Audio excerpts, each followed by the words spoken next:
আপনারাও চলুন আমার সাথে কি কি শাকসবজি বাজারে পাওয়া যায় দেখি। বাজার ভর্তি শাকসবজি, দেখতে তো অনেক সুন্দর লাগছে, একদম তাজা। সকালবেলায় এগুলো কিন্তু চড়ে থেকে উঠিয়ে নিয়ে আসে। আসসালামু আলাইকুম, সবাই কেমন আছেন? দেখতে যেমন সুন্দর, দামও কিন্তু সেই রকম। এই ছোট্ট চাল কুমড়া একটার দাম 70-80 টাকা। কিছু কাঁচা বাজার করে তারপর বাসায় চলে এসেছি। এখন এগুলো বের করে নিচ্ছি। দুপুরে যা রান্না করব এগুলো কালাকে দিয়ে দিব কাটাকুটি করার জন্য, আর সবগুলো গুছিয়ে ফ্রিজে রেখে দিব। আমার বাসার নিচেও কিন্তু শাকসবজি পাওয়া যায়। আজকে অন্য একটা কাজে যেহেতু বাজারের সামনে গিয়েছি, তখন শাকসবজিগুলো কিনে নিয়ে আসলাম। বাসায় লোকজনও আছে, আর শাকসবজি ছাড়া তো আসলে আমাদের একদিনও চলে না। আমাদের বাসায় কিন্তু প্রচুর শাকসবজি খাওয়া হয়। এখানে লেবু, তারপর চাল কুমড়া, শসা, টমেটো সব কিছুই এনেছি। শীতকাল না আসলে কি হবে, শীতকালীন সবজি কিন্তু এখন সব সময় পাওয়া যায়। লাউ আগে আমরা দেখতাম যে শীতকালে শুধু হতো, আর এখন সারা বছরই আপনার লাউ পাওয়া যায়, কুমড়া পাওয়া যায়। এটা কিন্তু ভালো, তারপরও দাম কিন্তু অনেক বেশি। দেখুন ঢেঁড়সগুলো একদম সুন্দর কচি কচি। এই ঢেঁড়সগুলো তরকারি খেলেও ভালো লাগে, ভর্তা ভাজি যাই করেন না কেন খেতে কিন্তু অসাধারণ। এখানে এই যে গোল টাইপের বেগুন, এই বেগুনটা কিন্তু ভাজি ভর্তা অনেক মজা, তরকারিটাও ভালো লাগে যে কোনো মাছ দিয়ে রান্না করলে। চাল কুমড়া এনেছি।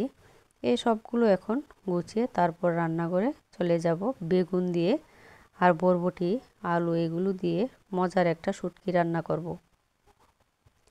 এখানে দেশি মাছের শুটকি নিয়েছি। শুটকির মধ্যে সব মশলা দিয়ে মশলাটা ভালো করে শুটকির সাথে কষিয়ে নিয়েছি।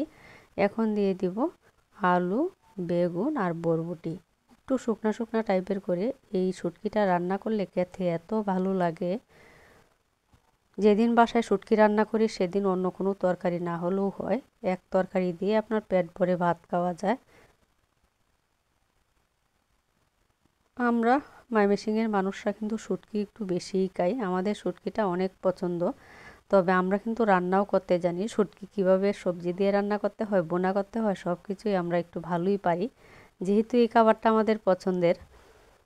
দেখুন শুটকির কালারটা কি সুন্দর হয়েছে, একদম সুন্দর সবুজ। আলু সাথে দিয়েছি, সবুজ সবুজ হয়েই থাকবে বেগুন আর বরবটিগুলো। এখন নামানোর আগে কয়েকটা কাঁচামরিচ দিয়েছি।